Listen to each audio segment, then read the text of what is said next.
اللہ الرحمن الرحیم الحمد للہ رب العالمین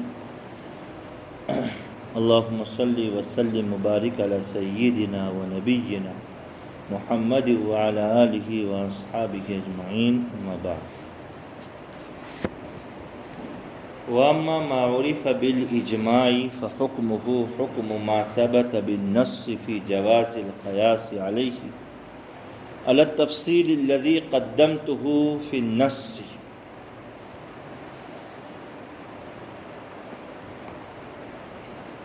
وہ اصل جو قرآن و سنت سے ثابت ہو اس پر قیاس کرنا یا اس کو مقیس علیہ بنانے کے سلسلے میں کیا اصول ہے، کیا ضابطے ہیں، پچھلی فصل میں بہت ہی تفصیل سے امام شیرازی رحمۃ اللہ علیہ اس کو بیان کر چکے ہیں۔ اب یہاں تذکرہ ہے اس اصل کا جو اجماع سے معلوم ہو، اجماع سے معلوم ہو۔ تو جو اصل اجماع سے معلوم ہو اس کی علت بھی معلوم ہو اور وہ علت دوسرے میں پائے جانے کی صلاحیت رکھتی ہو تو اس پر قیاس کرنا جائز ہے۔ بات سمجھے؟ جو اصل قرآن و سنت سے معلوم ہو تو اس میں جیسے ہے کہ علت معلوم ہو اور دوسرے میں پائے جانے کی صلاحیت ہو تو اس اصل کو ہم مقیس علیہ بنا سکتے، اس پر قیاس کر سکتے ہیں۔ وہی حکم کس کا ہے؟ اجماع سے ثابت ہونے والے حکم شرعی اور اصل کا ہے۔ کہ اس کی علت بھی اگر معلوم ہو اور علت میں دوسرے کے اندر پائے جانے کی صلاحیت ہو تو اس پر قیاس کرنا جائز۔ وَأَمَّا عُرِفَ بِالْإِجْمَاعِ، جو اصل اجماع سے معلوم اس کا حکم بھی نص سے ثابت ہونے والی اصل کی طرح ہے، اس پر قیاس کے جائز ہونے کے سلسلے میں اس تفصیل کے مطابق جو تفصیل ہم نے نص کے باب میں پہلے ذکر کر دی ہے، بیان کر دی کہ نص سے ثابت ہونے والی علت میں جیسے علت معلوم ہونا چاہیے اور علت متعدی اور دوسرے میں پائے جانے کی صلاحیت رکھنی چاہیے، وہی یہاں پر بھی شرط ہے۔ وَمِنْ أَصْحَابِنَا مَنْ قَالَ لَا يَجُوزُ الْقِيَاسُ عَلَيْهِ مَا لَمْ يُعْرَفِ النَّصُّ الَّذِي أَجْمَعُ لِأَجْلِهِ۔ ہمارے بعض حضرات کا کہنا ہے کہ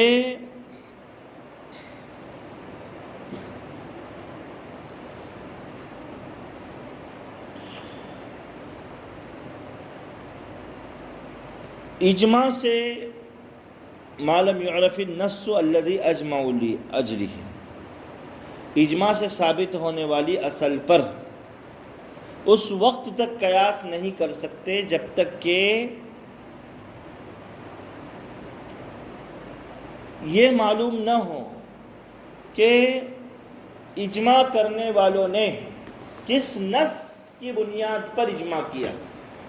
بھائی اجماع بھی قرآن و سنت کے تابع ہوتا ہے نا، ایسے ہی اپنے علماء بیٹھ گئے، فقہا مفتیان بیٹھ گئے، کسی بھی مسئلے کا حل اپنی جیب سے تو وہ نکالتے نہیں ہیں، اپنے ذہنی اختراع سے نہیں نکالتے، قرآن و سنت میں غور و خوض کر کے، قد و کاوش کر کے، اجتہاد کر کے پھر اس کا حل نکالتے۔ تو بعض حضرات کا کہنا ہے کہ اجماع سے ثابت ہونے والی اصل پر اس وقت قیاس کرنا جائز ہے جبکہ وہ نص معلوم ہونا چاہیے، قرآن کی آیت یا حدیث پاک کا وہ حصہ معلوم ہونا چاہیے، وہ حدیث معلوم ہونا چاہیے کہ جس کی بنیاد پر اجماع ہوا ہے۔ امام شیرازی رحمۃ اللہ علیہ فرماتے ھذا غیر صحیح، یہ جو بعض حضرات نے قید لگائی ہے یہ قید صحیح نہیں ہے۔ لأن الاجماع اصل فی اثبات الاحکام کالنص، اس لیے کہ احکام کے اثبات میں اجماع نص کی طرح ہے۔ احکام کے اثبات میں اجماع کس کی طرح ہے؟ نص کی طرح ہے۔ یعنی جیسے قرآن اور سنت سے جو احکام شریعہ ثابت ہوتے ہیں، قابل عمل ہوتے ہیں، ویسے نص سے بھی اگر کوئی حکم ثابت ہو تو وہ بھی قابل، ویسے اجماع سے بھی اگر کوئی عمل ثابت ہو تو وہ بھی کیا ہوتا ہے؟ قابل عمل ہوتا ہے، وہ بھی کیا ہوتا ہے؟ قابل عمل ہوتا ہے۔ جیسے حضرت عثمان غنی رضی اللہ تعالیٰ عنہ کے دور خلافت میں جمعہ کی دوسری اذان شروع ہو گئی، یعنی آج کے اعتبار سے پہلی جو اذان دی جاتی ہے وہ، ورنہ آپ صلی اللہ علیہ وسلم کے دور مبارک میں حضرت عمر فاروق رضی اللہ تعالیٰ عنہ کے دور مبارک تک وہ اذان جو خطیب منبر پر بیٹھنے کے بعد مؤذن صاحب دیتے ہیں وہ اذان مشروع تھی، وہ اذان اصل جمعہ کی اذان تھی۔ اس کی پہلی جو اذان جس کو اذان ثانی کہتے ہیں وہ حضرت عثمان غنی رضی اللہ تعالیٰ عنہ کے دور خلافت میں شروع ہوئی، اس لیے کہ لوگ ذرا آنے میں تاخیر کرتے، تو اس اذان سے ذرا تنبہ ہو جائے، اس بنیاد پر آپ نے شروع فرمائی، اور اس پر تمام صحابہ کا اتفاق ہوگا، اجماع ہوگا، آج تک چلی آ رہی ہے، تو وہ بھی قابل عمل ہے۔ جیسے قرآن اور سنت سے ثابت ہونے والا حکم قابل عمل ہے، ویسے وہ بھی قابل عمل۔ تہجد کی اذان آپ صلی اللہ علیہ وسلم کے زمانے میں شروع ہوئی، احادیث میں ہے کہ اللہ کے رسول صلی اللہ علیہ وسلم کتاب الصوم وغیرہ میں عبارت ملتی ہے، احادیث ملتی ہے کہ نبی پاک صلی اللہ علیہ وسلم نے فرمایا کہ حضرت بلال رضی اللہ تعالیٰ عنہ اذان جب دے صبح صادق سے پہلے تہجد کی اذان، تو اس وقت تم سحری کیا کرو، کھاتے پیتے رہو، بند مت کرو کھانا بھی، لیکن جب صبح صادق کے وقت میں صبح صادق شروع ہونے کے بعد حضرت عبداللہ ابن ام مکتوم رضی اللہ تعالیٰ عنہ اذان دے دے تو تم کھانا پینا بند کرو، اس سے پہلے فارغ ہو جاؤ، اس لیے کہ نیت روزے کی رات میں پایا جانا ضروری ہے، یعنی صبح صادق سے پہلے نیت ضروری ہے۔ شوافے کے یہاں پر نیت میں تبییت واجب ہے، پڑھا ہوگا آپ نے، صبح صادق ہو گئی اس کے بعد بھی کوئی کھاتا پیتا ہے جان بوجھ کر، اذان ہو رہی تو ایک گھٹ پانی لے رہا ہے، اذان تو صبح صادق کے بعد ہوتی ہے فجر کی، تو ظاہر سی بات اس کا روزہ ہی چلا گیا، ختم ہو گیا۔ تو اس حدیث سے کیا پتہ چلا کہ تہجد کے لیے اذان دی جاتی تھی نبی کریم صلی اللہ علیہ وسلم کے دور میں، تو آج بھی دی جا سکتی ہے، قابل عمل ہے۔ تو جیسے حدیث سے ثابت ہونے والا حکم وہ اذان قابل عمل ہے تہجد کی، اسی طریقے سے اجماع سے ثابت ہونے والی اذان جمعہ یہ بھی کیا ہے؟ قابل عمل ہے۔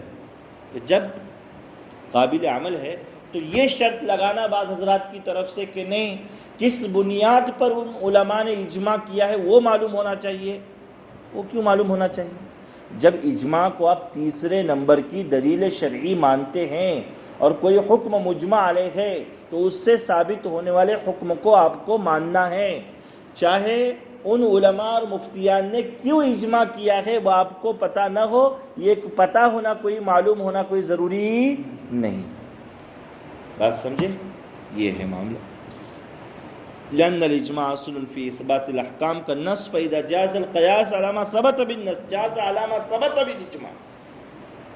جیسے قرآن و سنت سے ثابت ہونے والی اصل پر اگر اس کی علت معلوم ہے اور علت دوسرے میں پائے جانے کی صلاحیت رکھتی ہے تو اس پر قیاس کرنا جائز ہے، ویسے ہی اجماع سے ثابت ہونے والی اصل پر بھی قیاس کرنا کیا ہے؟ جائز ہے۔ بات سمجھ میں آ رہی ہے؟ تو یہ معاملہ ہو گیا۔ تو قرآن سے ثابت ہونے والی اصل، سنت سے ثابت ہونے والی اصل اور اجماع سے ثابت ہونے والی اصل اگر ان کی علت معلوم ہے اور دوسرے میں پائے جانے کی صلاحیت رکھتی ہے تو ان پر قیاس کرنا کیا ہے؟ جائز ہے۔ یہ اب تک کی فصلوں میں یہ پتہ چل گیا۔ اب بعض اصول ایسے ہوں گے جو قیاس سے ثابت ہوں گے، قیاس سے ثابت ہوں گے۔ جیسے آپ نے موجودہ دور کی یہ چھوڑ دی، بعض اصول ایسے ہوں گے جو قیاس سے ثابت ہوں گے۔ جیسے نبیذ تمر کو قیاس کیا گیا ہے عصیر عنب خمر پر،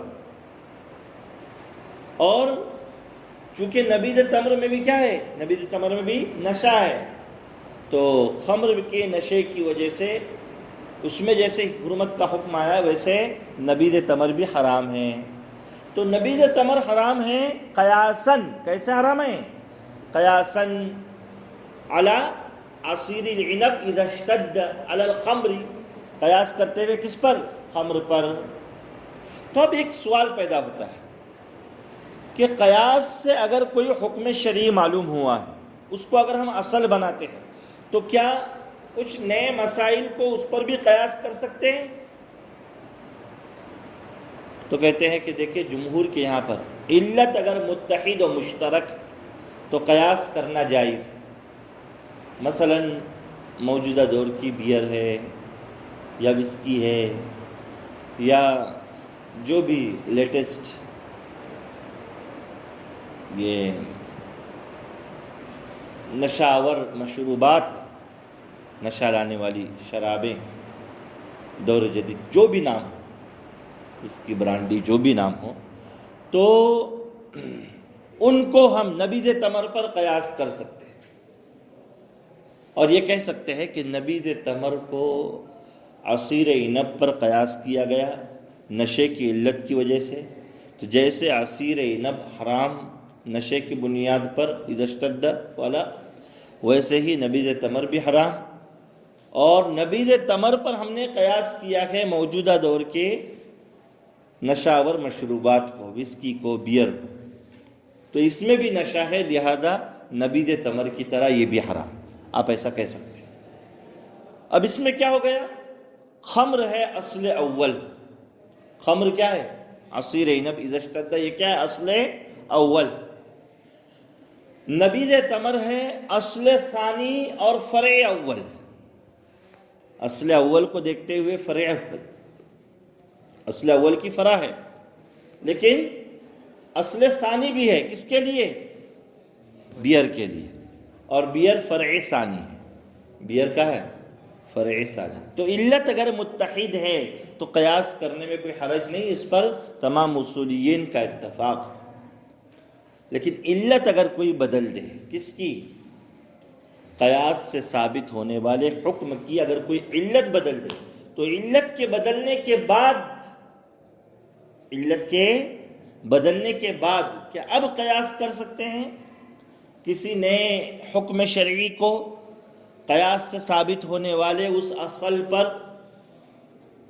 ایک مسئلہ ہے، اس کی آگے تفصیل بیان دیکھیے۔ وَأَمَّا مَا ثَبَتَ بِالْقِيَاسِ عَلَى غَيْرِهِ، اگر کوئی حکم شرعی دوسرے پر قیاس کرنے کی وجہ سے ثابت ہوا ہے، فلا خلاف انه يجوز ان يستنبط منه المعنى الذي ثبت به ويقاس غيره عليه، تو اس میں کوئی اختلاف نہیں ہے کہ اس سے یعنی وہ نبیذ تمر سے، ہماری مثال یا اصل ثانی سے، فرع اول اصل ثانی سے ایسا معنی مستنبط کیا جائے جس نے اس کے اندر کوئی حکم ثابت کیا ہے، اور اس علت اور اس معنی کی بنیاد پر دوسرے کو اگر آپ قیاس کر رہے ہیں تو یہ قیاس کرنا جائز ہے، اس میں کوئی حرج نہیں ہے۔ یعنی اصل اول، اصل ثانی اور فرع ثانی تینوں کی علت متحد نشہ، تو قیاس کرنا جائز، حرمت کا حکم تینوں میں لگے گا۔ خمر میں لگا ہے قرآن کی بنیاد پر، نبیذ تمر میں لگا ہے قیاساً، اور بیئر میں لگا ہے قیاساً علی اصل القیاس۔ بات سمجھے؟ قیاس کی اصل پر قیاس کرتے ہیں لیکن علت متحد ہو۔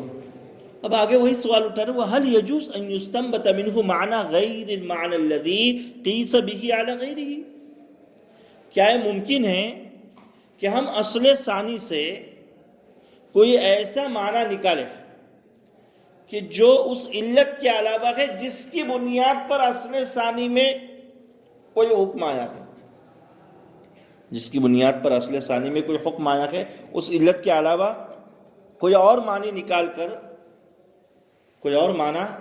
کر کیا ہم کسی فرع ثانی کو اس اصل ثانی پر قیاس کر سکتے ہیں؟ قیاس کر سکتے ہیں؟ ایک سوال ہے، کیا ہے؟ آگے اس کا جواب انہوں نے دیا، درمیان میں مثال ہے، وہ مثال پیش کرتے ہیں۔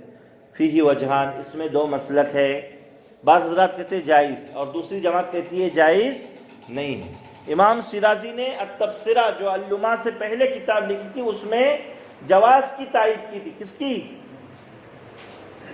کہ اصل ثانی کی علت کو اگر بدل بھی دیا جائے تو فرع ثانی کو اس پر قیاس کرنا جائز ہے، جواز کی تائید کی تھی۔ لیکن اس لمحہ میں یہ کہہ رہے کہ میرا نظریہ بدل گیا، اور میں یہ کہتا ہوں کہ اصل ثانی کی علت کو بدل کر قیاس کرنا جائز نہیں، اصل ثانی کی علت کو بدل کر قیاس کرنا جائز نہیں ہے۔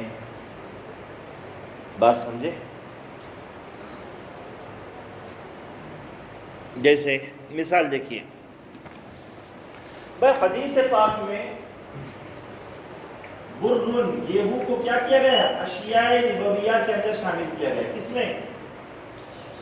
اشیاء ربویہ میں برن گیہوں کو شامل کیا گیا ہے،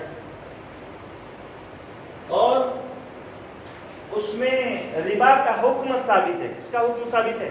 گیہوں کے ساتھ اگر لین دین کیا جا رہا ہے، اپنا اقناع میں پڑھا ہے کہ گیہوں کا لین دین اگر گیہوں کے ساتھ کیا جا رہا ہے تو کیسا ہونا چاہیے؟ مثلا بمثل یدم بیدین اور قبض فی المجلس، تینوں شرائط پائے جانا ضروری ہے۔ بات سمجھے؟ تینوں شرائط پائے جانا کیا ہے؟ ضروری ہے۔ تو یہ ہے اصل اول۔ کیا ہے؟ اصل اول برر۔ اب عروس کا تذکرہ نہیں ہے، چاول کا، چاول کا تذکرہ نہیں ہے، کیونکہ چاول میں بھی ربا کیا ہے؟ ربوی لین دین حرام ہے، منع ہے۔ کیوں؟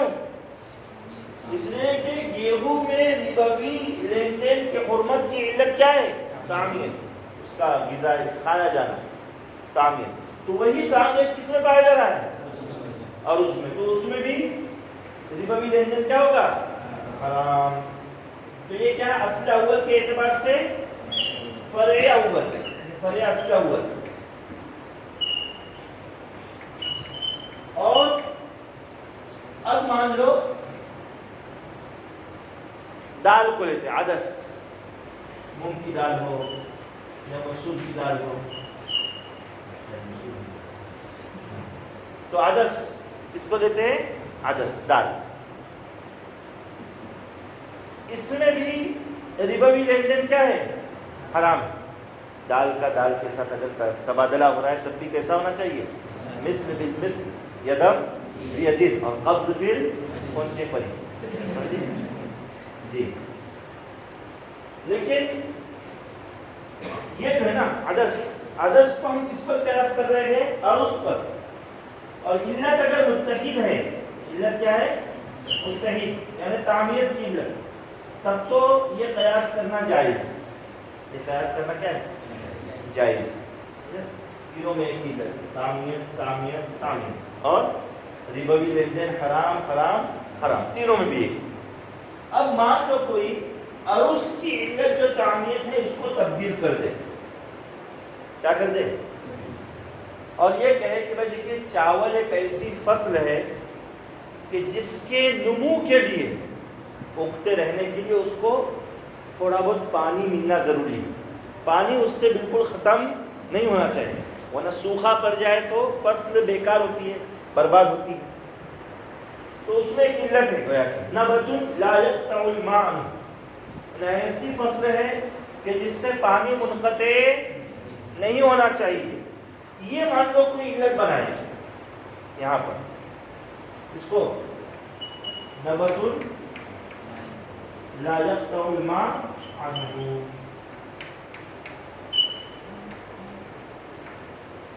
اس کو کوئی علت بنائے،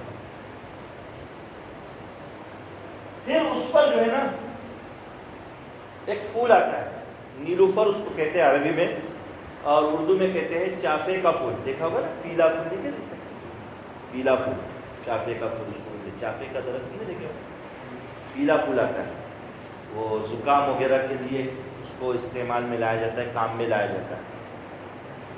ایسے ایسے تیسری دنیا سے اٹھ کے آئے ہونا آپ نے دیکھے؟ ہاں، چافے کا پھول، سمجھے نا اس کو بھی اگر مستقل پانی میں رکھا جائے، مستقل، تو وہ کئی سالوں تک بھی رہ سکتا ہے، کئی دنوں تک بھی رہ سکتا ہے، کئی سالوں تک، پورے زمانے تک رہتا ہے۔ پرانے زمانے میں دلہن وغیرہ کے ساتھ شادی میں بطور تحفہ دیا جاتا ہے، کہ اس کو کانچ کے اس میں ڈال کر پھر پانی ڈال دیتے تھے صاف، اور اس کو ڈھکن کو جو ہے تارکول اور ڈامر سے پیک کر دیتے تھے، تو دلہن کے ساتھ دیتے تھے، تو شوکیش وغیرہ میں رکھا جاتا تھا۔ آج کل تو لیٹسٹ چیزیں آئی تو اس کی کوئی حیثیت نہیں، ہمارے گھر میں ابھی تک ہے ہمارے میں، تو وہ چافے کا یہ رہتا ہے پورا، جتنا اس کو پانی ملے گا، یعنی پانی تو رہتا ہی ہے، وہ پھول مرجھاتا نہیں، باقی رہتا ہے، بات سمجھے؟ تو اس نیلوفر پھول کو اگر کوئی عروس پر قیاس کرے، اس میں بھی وہی علت ہے، نبت اللہ یقطع المعام۔ امام شیرازی رحمۃ اللہ علیہ کہہ رہے کہ یہ قیاس کرنا صحیح نہیں، اس لیے کہ آپ نے اصل ثانی اور فرع اول کی علت ہی بدل دی، اور پھر فرع ثانی کو اس پر آپ قیاس کرنا چاہتے ہیں علت کی تبدیلی کے ساتھ، تو یہ صحیح نہیں۔ اگر علت متحد رہتی، جیسے عادسن میں علت متحد ہے، اگر یہ متحد علت رہتی تو متحد علت کی بنیاد پر یہ قیاس کرنا کیا ہوتا؟ صحیح ہوتا۔ متحد علت کی بنیاد پر یہ قیاس کرنا کیا ہوتا؟ صحیح ہوتا۔ بات سمجھ آ رہی ہے؟ تو کیا مسئلہ آیا کہ جیسے عروض ہے، اس میں اس کو قیاس کیا گیا ہے برن پر، اور بر میں تعمیر کی علت کی وجہ سے ربوی لین دین حرام، تو وہی حکم عروض میں وہی علت پائے جانے کی وجہ سے وہی حکم آ گیا۔ اب عادسن کو، دال وغیرہ کو عروض پر قیاس کیا جاتا ہے تعمیر کی علت کی وجہ سے، تو جو حکم عروض میں آیا ہے ربوی لین دین کے حرام ہونے کا، وہی حکم کس میں آئے گا؟ عدس میں، دال وغیرہ میں آئے گا، باجرہ یا دوسرے چیزوں میں جو بھی کھائے جاتے ہیں۔ لیکن اگر عروض کی علت کوئی تبدیل کر دیا بجائے تعمیت کے، یعنی جس علت کی بنیاد پر عروض میں ربوی لین دین کی حرمت کا حکم آیا ہے، تعمیت کی علت بدل کر ایک دوسری علت اس میں پیدا کی جائے، اور پھر کسی فرع ثانی کو اس عروض پر، اصل ثانی پر قیاس کیا جائے، تو پھر یہ قیاس کرنا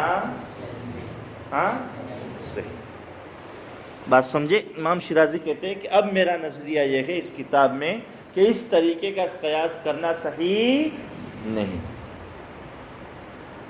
من اصحابنا من قال يجوز، بعض حضرات فرماتے ہاں، مثل ان يقاس العروس على البر في الربا بعلة انه مطعوم الجنس، جیسے کہ عروس کو بر پر قیاس کیا جائے ربوی لین دین کی حرمت میں مطعوم الجنس علت کی وجہ سے، ثم يستنبط من العروس، پھر عروس سے ایک علت نکالی جائے، کون سی علت؟ انه نبت لا يقطع الماء، کہ وہ ایسی فصل ہے کہ اس کو پانی مسلسل ملنا چاہیے ورنہ برباد ہو جائے گا۔ ثم يقاس عليه النیلوفر، پھر چافے کے پھول کو اس پر قیاس کیا جائے، کس پر؟ عروس پر۔ تو کیا اس طریقے سے قیاس کرنا جائز ہے؟ فی وجہان، اس میں دو مسلک ہے، سوال کا جواب دے رہے ہیں۔ من اصحابنا من قال يجوز، بعض حضرات کہتے ہیں جائز، اور بعض حضرات کہتے ہیں لا يجوز، جائز نہیں۔ اور عدم جواز کا قول کس کا ہے؟ امام ابو الحسن کرخی حنفی رحمۃ اللہ علیہ کا۔